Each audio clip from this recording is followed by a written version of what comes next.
ye shall hear of wars, and rumours of wars. See that ye be not troubled, for all these things must come to pass, but the end is not yet. For nation shall rise against nation, and kingdom against kingdom. Al Jazeera's team in Aleppo was on the scene when an airstrike hit a residential area. Amr Al-Halabi reports. الآن قصف بالقنابل الفسفورية على عدة أحياء في مدينة حلب وهالة هلع كبيرة. There's now shelling with phosphorus bombs on a number of neighbourhoods in Aleppo city. People are absolutely terrified. Okay, keep filming, keep filming. Slow down, slow down.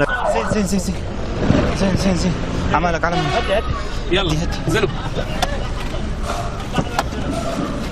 Let's go. Okay, film. صور. A number of homes have been set on fire after they were targeted with phosphorus bombs. A number of neighbourhoods and homes are affected. Okay, follow me. A hospital is nearby. Where's the hospital? Okay, keep filming.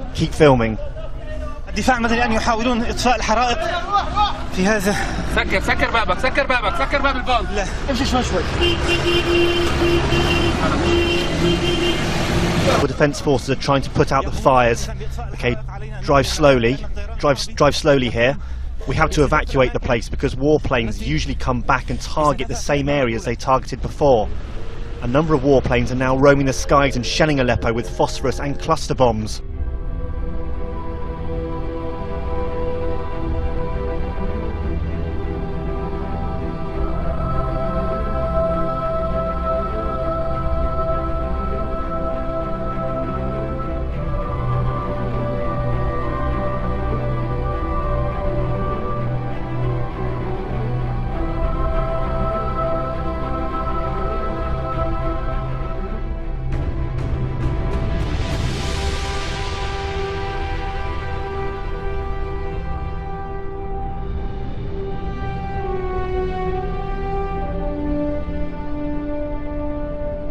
South Korea is sending a stark message to the North. It's preparing to assassinate North Korean leader Kim Jong-un if Seoul feels threatened by a nuclear attack.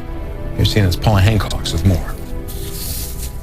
The fact that there is a South Korean assassination plan against the North Korean leader Kim Jong-un has not actually surprised many, at least here in Seoul. What is more surprising is the fact that the Defence Minister, Han Min-koo, has been quite so candid about it. Now, this happened back on Wednesday. It was a meeting within Parliament, and the Defence Minister was asked by a lawmaker, are you creating a special forces unit to eliminate Kim Jong-un? A very blunt question.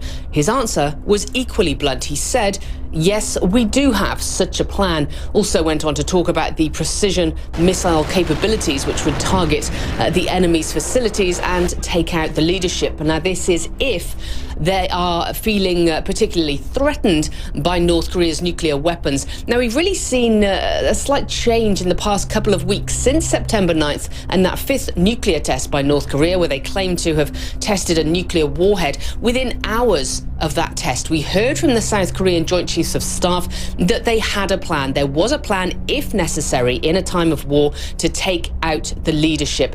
Now, of course, we're hearing these quotes from the Defence Minister this week. So is North Korea, and they are not happy about what they're hearing about these threats to their leadership. We've heard from state-run media KCNA. They are quoting a spokesperson from the KPA, from the North Korean military, saying that they are going to wipe out Seoul and reduce it to rubble. Now, this isn't the first time that they've said that kind of thing and threatened Seoul in that way, but they've also said that they're going to wipe Guam off the map. Now, the reason for this, they've threatened Washington, New York, other US states before, but they're threatening Guam because over the past couple of weeks there have been two separate flyovers from US bombers, B-1B bombers that are based in Guam, and just last week there were bombers which actually flew close to the DMZ, the demilitarized zone between North and South Korea. A US military source telling me that that is the closest this kind of bomber has ever got to North Korea. So North Korea is not happy by what it is saying. Of course, South Korea is now looking to see whether or not it is just a verbal reaction they're going to see from North Korea. They've already said that they believe North Korea is ready for nuclear test number 6.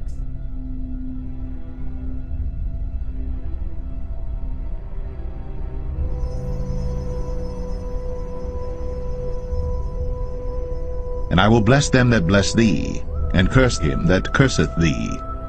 And in thee shall all families of the earth be blessed.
Thus he said, The fourth beast shall be the fourth kingdom upon earth, which shall be diverse from all kingdoms, and shall devour the whole earth, and shall tread it down, and break it in pieces.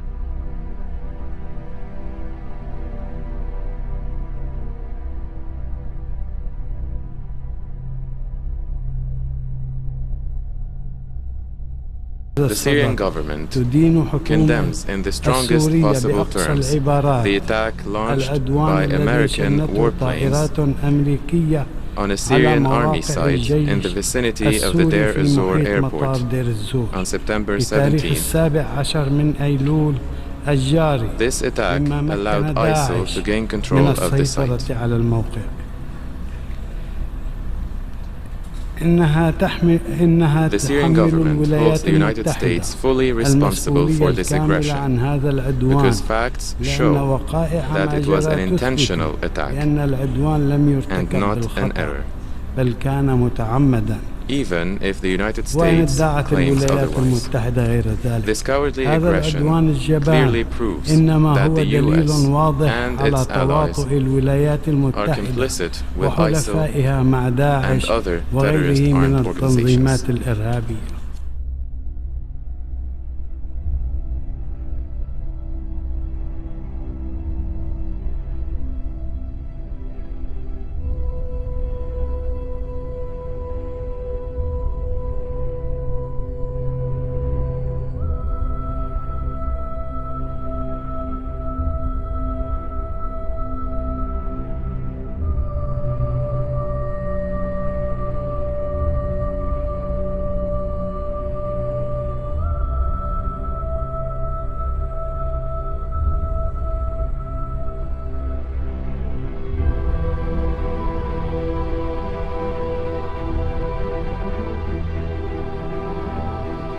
Unless the Congress acts affirmatively by the end of next week, the Obama administration will turn over the core functions of the Internet to an international body.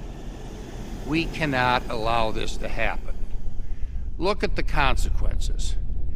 Using domain names, we have control over the protection of free speech on the Internet. And one of the real positive things of the development of this type of technology over the last 45 or 50 years has been that people have been able to express themselves the way they want to on the Internet and be able to get a huge worldwide audience.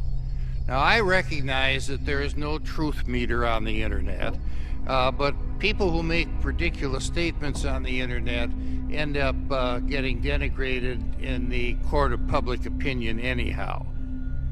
But free speech on the Internet is at stake here. But also the national security of our country is at stake. Because the core functions of the Internet, including the control over domain names, should not be turned over to countries that do not have America's best interests or values at heart, like China or Russia or Iran. And they have no protections for free speech, they have no value for free speech, and they will do what they want to to put censorship on the internet, particularly as a way of controlling their own populations within their country. If we don't act, that is going to be something that happens, and I think we can guarantee it.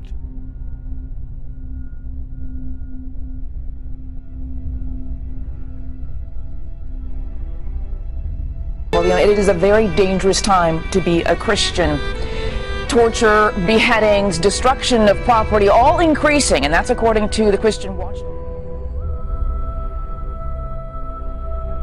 Then shall they deliver you up to be afflicted, and shall kill you, and ye shall be hated of all nations for my name's sake.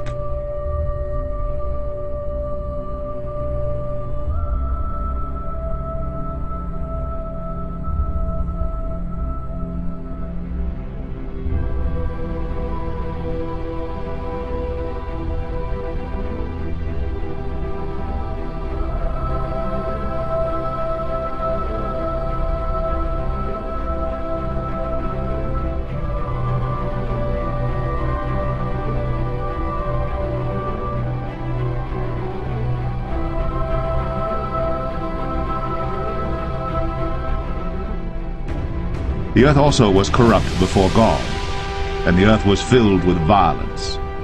And God looked upon the earth, and behold, it was corrupt, for all flesh had corrupted his way upon the earth. Carolina is mourning the loss of a 6-year-old boy who was wounded and died at the hospital after a teenager shot at a playground in Townville. Jacob Hall's mom posted an update on Facebook saying her little boy had passed yesterday. Jacob was one of the victims hit during Wednesday's shooting spree at the elementary school. Doctors released the other 2 victims, a teacher and another boy, from the hospital that same day on Wednesday. Investigators say the gunman, a 14-year-old, killed his father at his home before heading to the school.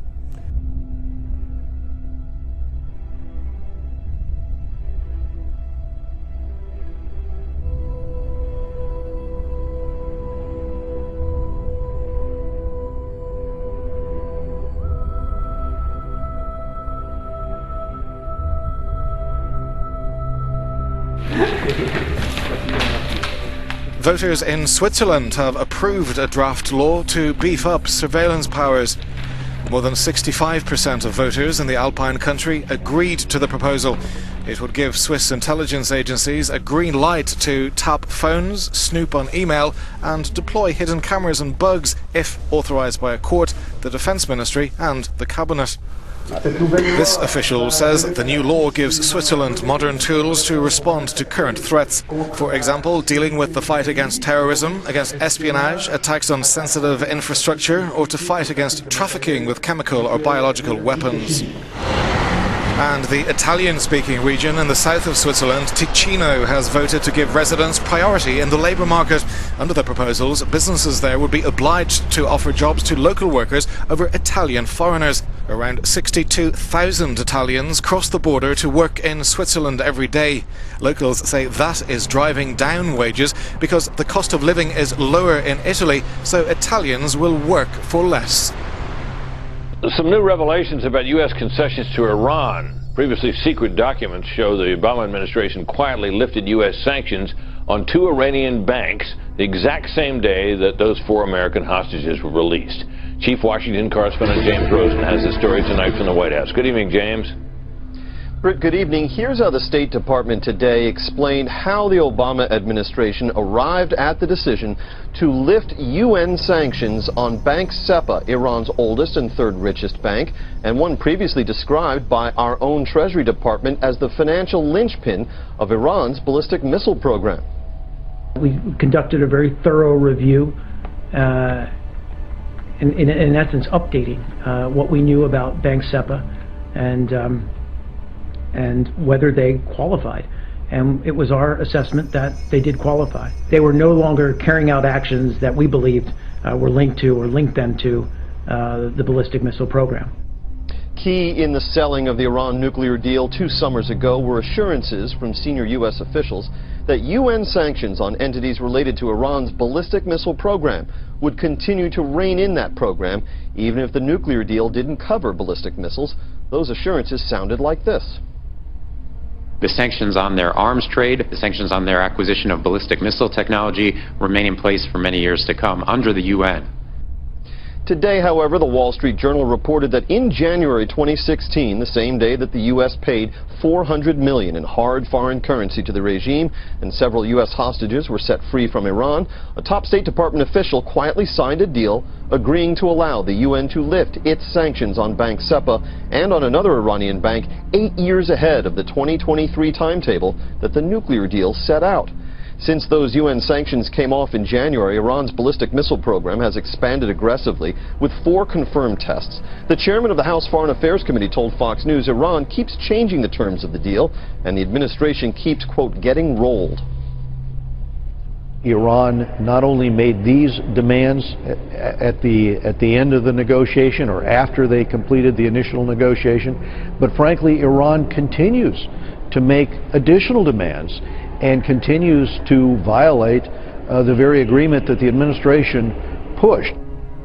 And just as they say the $400 million in hard foreign currency was not ransom to secure the release of those hostages, aides to President Obama deny that this separate side deal involving the lifting of UN sanctions on Bank SEPA had anything to do with the release of those hostages, despite the fact that they all came together on the same day, January 17, one day after the formal implementation of the nuclear deal. New details tonight on a case of alleged voter fraud in Harrisonburg. WHSV has learned the name of the person who prompted the investigation. Richard Claybrook Sr. passed away in 2014, but recently someone used his name on a voter registration form. When a family member found out, they notified authorities. Now, this is part of an ongoing investigation by the FBI. Leaders with Harrisonburg Votes told us a JMU student who was working with its organization allegedly submitted 19 voter registration forms using the names of dead people. Today, we spoke with Virginia House Republicans on this issue, and they say acts of voter fraud like this, or potentially like this,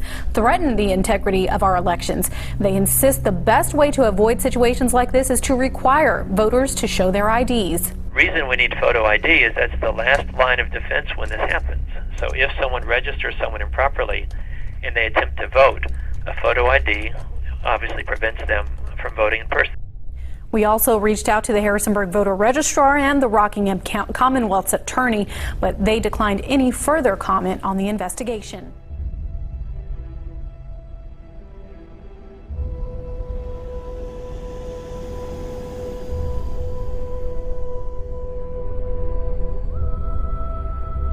And he causeth all, both small and great, rich and poor, free and bond, to receive a mark in their right hand, or in their foreheads, and that no man might buy or sell, save he that had the mark, or the name of the beast, or the number of his name.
And great earthquakes shall be in divers places, and famines, and pestilences, and fearful sights, and great signs shall there be from heaven.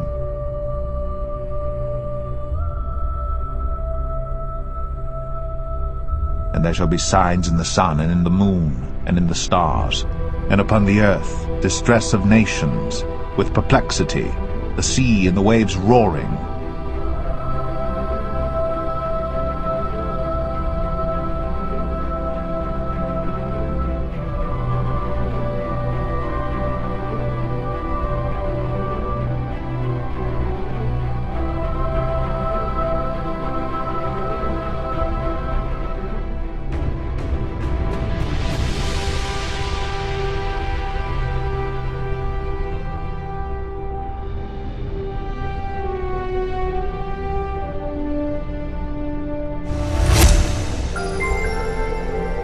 Evacuation orders and curfews are in effect as floods threaten part of Iowa and Wisconsin. According to WEAU TV, swelling rivers have already taken 2 lives. Last week, 2 men died in separate incidents in Wisconsin's Vernon County.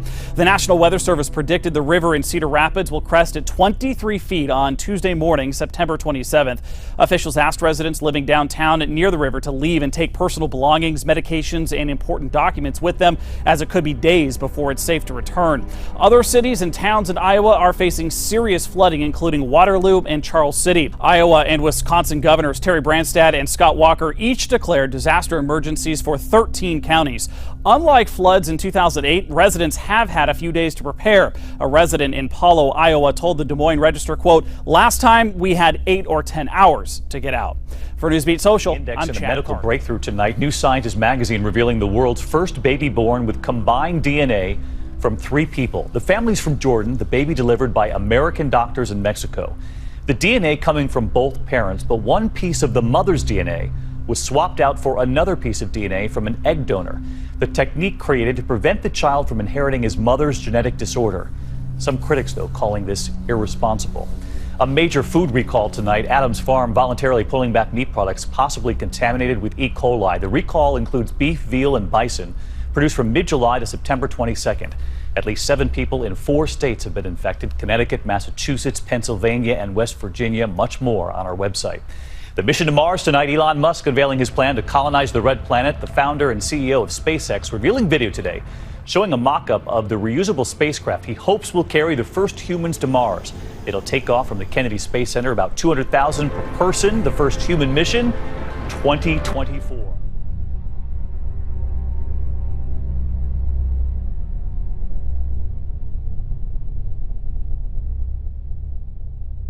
Lights, camera, action. Up and down the Queensland coast, fragmented images captured of some kind of mystery movie. In Gladstone today, whatever happened last night was the talk of the town. Everyone's talking about it, yeah. We actually thought someone was breaking in. Our whole house shook. Every man and his dog felt, heard or saw something. Peter Frank and mate Shadow were on their boat. They saw. It was extremely bright, and then it turned back and then it just had a big white flash and then a white streak, and then it's short-lived. At Gladstone Marina, their cameras caught 2 views of the sky lighting up. Felt the windows pulsate like as a sound barrier sort of thing. Further south on the beach at Tanham Sands, they had warnings about pretty much anything except flying things. We were having dinner at the table and next minute the glass door just shook like this for a good, 5 seconds. Just like a shooting star really, but like a lot bigger, and it had a huge tail on it, really colourful. What colours? So it was like blue and orange and green, definitely. Ethan says whatever it was he saw last night flew over the waters here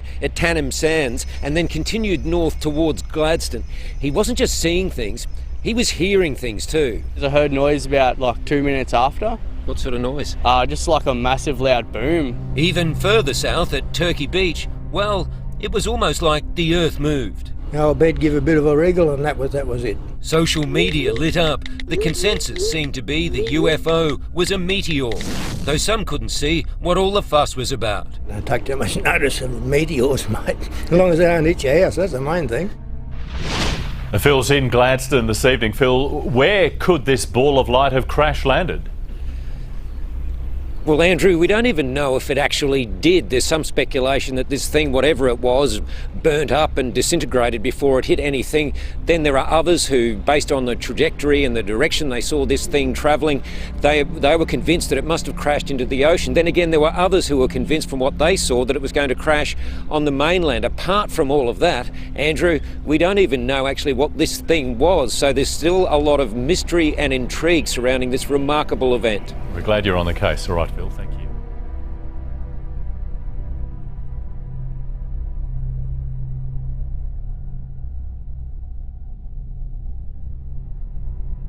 Hurricane Matthew needs to be watched very closely. It is now a very dangerous Category 5 storm with winds of 160 miles an hour. As you can see, it's almost a perfect circle with the exception of the thunderstorms on the eastern side, not really even connected necessarily to the storm, just part of the outer bands. We'll get a little bit closer in. A concentric eye and concentric ring of convection right around the center. This is a textbook case of a major hurricane. This is the official forecast track from the National Hurricane Center, weakening it a little bit tomorrow, and then moving it over Jamaica during the day on Sunday and Monday, so especially Sunday night into Monday, as potentially a Category 4 storm. Then probably weakening it a little bit more as it encounters wind shear and also the eastern island of Cuba, the eastern end of Cuba. So it should weaken a little bit to Cat 3 or a Cat 2 once it reaches the Bahamas. Right now, the National Hurricane Center has it moving right through the central part of the Bahamas, although it is conceivable it could come a little bit closer to us. The middle of the track is about 200 miles east of us. However, we are in fact in the cone now. So at this point, you should be preparing your hurricane kit, just making sure that you have everything ready in the kit in case the storm decides to jog a little bit closer to us. Now, the GFS model, the American model, does in fact push this storm a little bit closer to us. In fact, about 100 miles closer than the National Hurricane Center track, right through the central Bahamas during the day on Wednesday. On this particular path, which is closer to us, we'd be on the edge of sustained tropical storm force winds with frequent bands, gusts of 60 miles an hour, and the possibility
An explosion went off just moments ago at a military base outside of Chicago.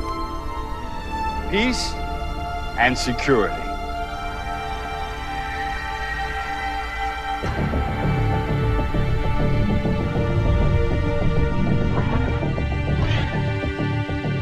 Professor, it says here that the chip could trace the purchases of excessive weaponry and stopping terrorist attacks before they start. Do not get that chip. He who testifies to these things says, yes, I am coming quickly. Amen. Come, Lord Jesus.